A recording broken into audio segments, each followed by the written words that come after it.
Okay, hey y'all. So I want to give y'all like an update with everything that happened during the brain surgery, or like before, after, and all of that good stuff. So I had to arrive at the hospital at 7:30.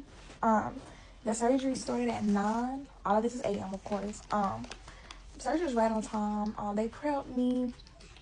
So before the surgery, my biggest concern was, the surgery itself. Like, it's brain surgery. I didn't have to get cut in the head. Thank God for that. It was non-invasive. Me and they went in my wrist here. I'm still marked up because I'm not supposed to like take a shower right now. I will get to my bruises after a while, but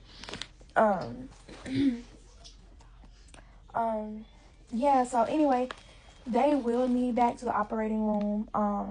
And as they was, hooking up my IV and doing all of that stuff, the lady, she was like, I'm just about to give you something for sedation. And I just remember I asked her, I was like, is this what's gonna put me to sleep? She was like, no, not yet, you're not gonna sleep yet. I'm like, okay. And then I just remember somebody's like, are you getting snow where you're from? And I'm like, yeah, we're getting snow. And next thing I know, I'm trying to get out the bed. And I just remember somebody was kind of like, holding me back, like, it's okay, it's okay. And I was kind of like confused at first because like, what's going on? And then that's when it clicked. I was like, is it over? They was like, yeah, it's over. They was like, do you know where you're at? And I was like, the hospital? They was like, yeah. Y'all, my mama said I was back there for 2 hours. It only felt like 2 minutes, y'all. It don't feel like I had surgery. Like, brain surgery? What? No. They did say that the procedure was supposed to last 1 hour. My mom said I was back there for 2 hours. Like, 2 hours, y'all.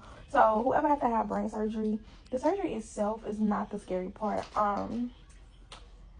Honestly, the brain surgery went pretty good. I think the scariest part to me, not necessarily scary, honestly, is like the blood thinners that I'm on. How easy you can bruise.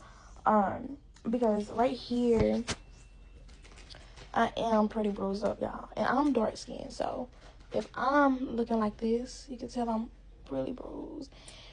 The only thing I can say that I noticed after the surgery, when I woke up in the recovery room, I realized my throat was hurting, which they warned me that my throat could hurt after the surgery because I'm assuming, well, this is what happened. They had to put like the oxygen down my throat. My lip, I guess I bit my lip in the process when I was asleep, but minor stuff. But then I instantly was like, what's wrong with my arm? So again, they inserted it here, but it's my upper arm